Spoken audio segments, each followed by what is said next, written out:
field, here with my guy, Cubs pitcher, Poetry in Motion, Hendricks. Kyle, how you doing today, brother? Doing great, man. You know, we've been playing so good, man. It's fun to show up to the yard and watch these young guys. And yeah, the brand of baseball we've been playing, it's the advantage, the opportunities that guys have been taking advantage of, these young guys. It's just fun to show up every day and watch this team play.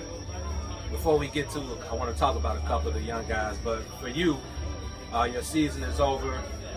Septular tear in your right shoulder. What exactly is that? Yeah, so capsular tear. So basically, yeah, so in the capsule of the shoulder, it's right in the front here, right in the front of your shoulder, underneath kind of the tendons and kind of deep underneath here. So that's why it was hard to tell when it first happened. We weren't quite sure what was going on, but when I got a few months past it, tried to pick up a baseball like after 4 or 5 weeks and still was feeling it, you know, wasn't ready. So then we were able to go back and look in there and able to see exactly what was going on. And it just showed us there was more like a 12-week timetable from the start. So it just really didn't allow me any time to build back up and be able to come back to start any games here, which is super unfortunate. Obviously, you know, I love to pitch. It's just what I do. But with that being said, at least I'm able to wrap my head around what's going on, what the process is going to be, and the rehab I got to do. So I know I'll be able to attack that and be fully ready to go 100% come next year.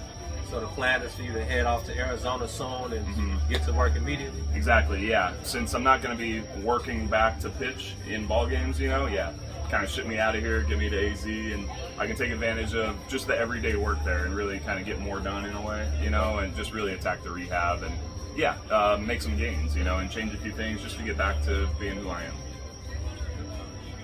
Back to a couple of the young guys I wanted to talk to you about. It looks like Justin Steele and Keegan Thompson are two guys that they talk about. Jed talks about the next great Cubs team. It looks like those two guys could be part of the starting rotation moving forward. What do you think are the next steps for those two guys? Yeah, man. I mean, honestly, just I think experience, gaining more experience, gaining every time they go out there every fifth day. They see something new, they learn something about themselves, or they gain confidence. You know, right now, what Steely's doing right now is unbelievable. He's just on a roll, and you can tell when he comes pitch day for him, he knows he's going out there and you're going to win. You know, you're going to put the team in the best position to win. And right now with him, Smiley, Stro, even Keegan's taking a little break right here, but those four guys, man, and Samson's been going out. Yeah. We've been running a guy out there every fifth day that you know you have a chance to win. And so when you're running consistent starters out like that, man, you have a good chance to win a lot of ball games. And I think it's just creating a lot of momentum for us right now, and those young guys are going to be the key for this team in the future. Big off-season signing with Marcus Stromman last off-season.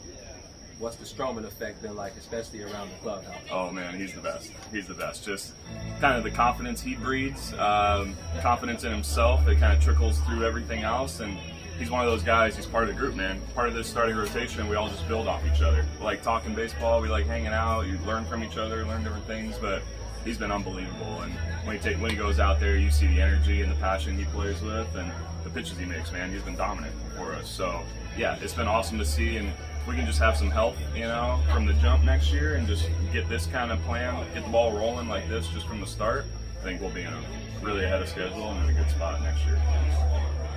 Jason Hayward, my guy. All of our guys, man. Everybody's rooting for Jay Hay. We got the news that he's played his last game as a Cub, one of the most revered Cubs, fan favorite. What are your thoughts on Jay Hay, and what has he meant to you in your personal life? Yeah. That's a great question, man. Really, you know, no words would do it justice to say what the impact he's had, the value that he's brought on me personally. I mean, he's been the best teammate I've ever been around, and just the friend he's become to me. You know, the amount we hang out and go to dinners and stuff outside the field, but what he's brought to this organization, what he's done really for the core of these young guys coming up, you know, the consistent leader, the consistent presence he brings into the field every single day, and just teaching guys how to be a pro, you know, just by leading by example. You really can't state enough how much that means, and how much of the winning out here has happened because of him, and really the culture he sets up, and just the human being that he is in general. And you mentioned going out to dinners, basically the Brotherhood.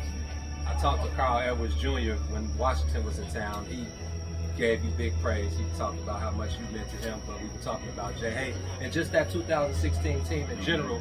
And he was saying, you know, obviously the talent was there. You can't win without the talent, but he was saying that people don't understand the brotherhood that you guys have. And he said he reminisces about this team and Wrigley, and it's not a day that goes by where he doesn't thank the fans and Wrigley. So how often do you go back to that 16 team with Lester and Lackey and Riz and Kate and all of those guys? For sure. You go back pretty often in a way because, like you said, the allure of Wrigley and the fans here, everybody that's come here, and especially during those winning years, it's shaped and molded, and those memories we'll have forever. So guys, they love coming back to it. The guys that have left and gone to other paths or whatever, guys love coming back to the field and catching a game or coming down to the clubhouse and seeing the new guys or seeing the guys that are still around, that are stuck around. And so when you see that influx, like John Lester was just here last week, so when you see guys always coming in and you get to talk about some stories and reminisce, it really brings you back to those times. And again, there's been a lot of good teams throughout history that haven't been able to get it done, and that year in 16 especially, we were the best team from the jump, kind of had the target on us, and it takes a special group of guys to kind of handle that throughout the course of a full year. You have to be so close with one another, like you said, just that brotherhood, being a family and picking each other up, having each other's back. That's the only way you can actually win in the end. There's not enough can be said for the camaraderie and how close you get in that clubhouse. So it's always awesome seeing those guys and reminiscing on those years. Now back to you for a second. In a league that's, as far as pitching is concerned, it's all about velocity. And you're a guy who relies on location and basically outthinking the opponent. How do you continue to reinvent yourself as you get up there in age?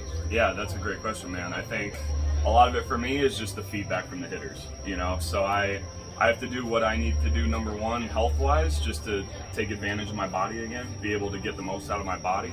But once that's that's on the side, that's something I can definitely take care of myself, especially through this off season.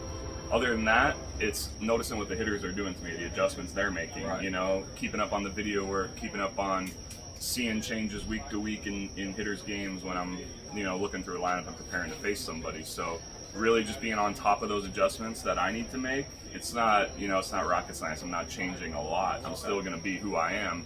There's foundational things that have made me successful that I'm really going to stick to, but at the end of the day, you just have to figure out how to kind of piece it together in maybe a different way when guys are adjusting or trying to change approaches on you.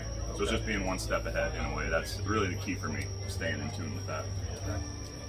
Last one, man. I got to put you on the spot. I got Ross, I got Wisdom, I got Arenado, I got Scherzer, I got CJ. Your turn. That's a crew.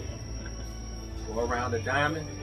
Give me your all-time MLB squad. Oh, man. All-time MLB. All right, well, I grew up a Giants fan, so I'm going to go Barry Bonds in left. I mean, you got to go Griffey in center. I'll go Ichiro in right.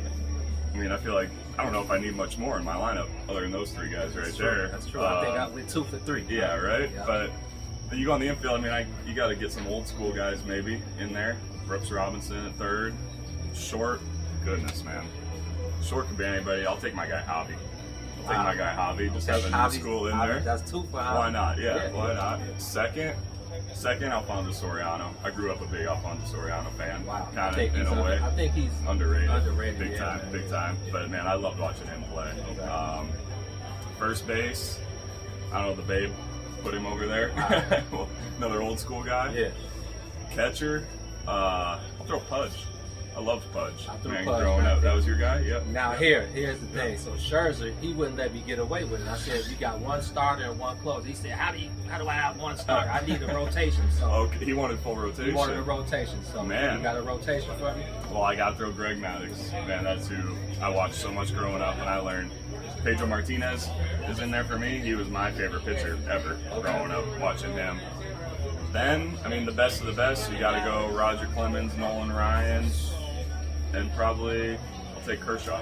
Wow. I'll take Kershaw in there. Okay. That crew. Maybe I disrespected Kershaw. We were 4 for 4. I was a huge big unit fan. Yeah, up, so absolutely. I had to throw the unit in there. He is so dominant. Yeah, he's definitely got to make it. And obviously, then the closer, is it obvious? I think it's got to be obvious. Mariano. Okay. I mean, he's got one pitch. Yeah. He's the only guy ever that's been that dominant. You know what I mean? Yeah. So he's the guy for sure. And just the walkout song alone. So iconic, man. Yeah, I loved getting to catch part of his career just when I was a kid. So, well, man, I appreciate you, man. We got to do our yearly talk, for sure. and it's always a pleasure talking to you, man. So go ahead, get yourself ready for 2023, man. You know the fans, you know we all got love for you, man. So get yourself right, and we'll be waiting on you, Yeah, man. thank you so much, Eugene. All right, Appreciate man. Thank you, bro. Appreciate you. All right. Have a good one. It's the bigs, they calling us the bigs, it's the bigs, but not because I side.